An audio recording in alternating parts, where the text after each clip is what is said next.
Hello from Kingfisher, Oklahoma. Today we're going to be looking at Psalms. We're going to start with Psalm 3. I'm excited about this. We're going to read through the Psalm. We're going to just kind of let the words wash over us, and then we're going to talk about it. Remember, we talked about how these Psalms include, prophecy. They include emotions. It's kind of like prayer, but it's music. And it's just this great part of the Bible, and people long have just enjoyed the Psalms completely. I think it's unlike any other book, so excited to get into it. So let's jump right in. We'll start with Psalm 3. Lord, how they are increased that trouble me. Many are they that rise up against me. Many there be which say of my soul, there is no help for him in God. But thou, O Lord, art a shield about me, my glory and the lifter up of my head. I cried to the Lord with my voice, and he heard me out of his holy hill. I laid me down and slept. I awaked, for the Lord sustained me. I will not be afraid of 10,000s of people that have set themselves against me round about. Arise, O Lord, save me, O my God, for thou hast smitten all my enemies on the cheekbone. Thou hast broken the teeth of the ungodly. Salvation belongeth to the Lord. Thy blessing is on thy people. It's a great one. So there are those breaks. It says Selah, which is like a rhythmic break, a chance to reflect on what we've read. I'm not going to read that word. I'm just going to let it hang out there. I love this one. This is one of the emotional ones that we're talking about. It shows how this psalmist is surrounded. They feel like there's so many against them, thousands, 10,000s of people are all against them. But this person can rest with the fact that it doesn't matter if 10,000 people are against them. God is for them. God is a shield. God is glory. He lifts up his head and hears his cry. What more do you need than God? He's worth, more than any amount of people. So God is on our side. Who can be against us, as it says? Remember, we also said the Psalms are great because they don't have to rhyme. So that was a great thing. They kind of use the literary device of saying something and then repeating it kind of from a different angle. So you kind of get a different perspective on the same thing. And we kind of get that there. He's in trouble. People are against him. But God is the shield. God hears his voice. So, great one. Great one. Let's go to Psalm 4. Hear me when I call, O God of my righteousness. Thou hast enlarged me when I was in distress. Have mercy upon me and hear my prayer. O ye sons of men, how long will you turn my glory into shame? How long will you love vanity and seek after leasing? But know that the Lord hath set apart him that is godly for himself. The Lord will hear when I call unto him. Stand in awe and sin not. Commune your own heart upon your bed and be still. Offer the sacrifices of righteousness and put your trust in the Lord. There be many that say, who will show us any good? Lord, lift thou up the light of thy countenance upon us. Thou hast put gladness in my heart, that more than the time that their corn and wine increased.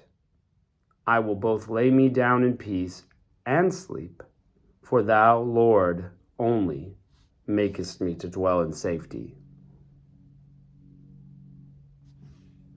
Love it. It's such a picture. I will lay down in sleep and peace, for thou, O Lord, make me to dwell in safety. You know, we like to think that it's our, you know, our brains, our ideas, you know, our life that we set together, our own prowess that make us lie down and sleep. But it's really God that protects us. It's amazing. This is similar to Psalm 3, and maybe that's why they're grouped together. It's kind of like, you know, we've got these enemies, they're against us, they're trying to shame me, but I trust in God. I trust that God will take care of me. I stand in awe of him. It was great. It's a great psalm together there. This one was a song, and I think Psalm 5. I think many times as we go through this, we're going to hear songs in our head. People have put the Psalms to music, which is the intent anyway. So if you hear a song that you know, you're not alone. You're not alone. So here we go. Psalm 5. Give ear to my words, O Lord. Consider my meditation. Hearken unto the voice of my cry, my King and my God. For unto thee will I pray. My voice shalt thou hear in the morning. O Lord, in the morning will I direct my prayer unto thee, and will look up. For thou art not a God that hath pleasure in wickedness, neither shall evil dwell with thee. The foolish shall not stand in thy sight. Thou hatest all workers of iniquity. Thou shalt destroy them that speak leasing. The Lord will abhor the bloody and deceitful man. But as for me, I will come to thy house in the multitude of thy mercy, and in fear I will worship toward thy holy temple. Lead me, O Lord, in thy righteousness because of mine enemies. Make thy way straight before my face. For there is no faithfulness in their mouth. Their inward part is wickedness. Their throat is an open sepulchre. They flatter with their tongue. Destroy them, O God. Let them fall by their own counsels. Cast them out in the multitude of their transgressions. For they have rebelled against thee. But let all those who put their trust in thee rejoice. Let them ever shout for joy, because thou defendest them. Let them also love thy name and be joyful in thee. For thou, Lord, wilt bless the righteous. With favor wilt thou compass him as with a shield. This reminds me again, very similar to the last two. So these are grouped together nicely, thematically. But it reminds me that many times in the scripture, there are two pictures, one good, one bad, and we see the one good, that's what we're supposed to replicate, and the one bad we're supposed to avoid. And that's painted here between the fool and the faithful. The faithful, obviously, we're supposed to replicate. The fool, we're supposed to avoid doing those things. They have their own counsels. They have all the transgressions. They rebel against thee. Avoid that. But do this. Put your trust in God. Shout to joy for God. Allow him to defend you, and he'll bless you. Yeah, again, just so great that they're the two pictures, and it's like Galatians 5 is like that. It gives us the list of the sins we're supposed to avoid, and then it also gives us the list of the fruit of the Spirit, which we're supposed to cling to. So that's the kind of picture I'm talking about there, this juxtaposition of good versus evil, follow this, don't follow that.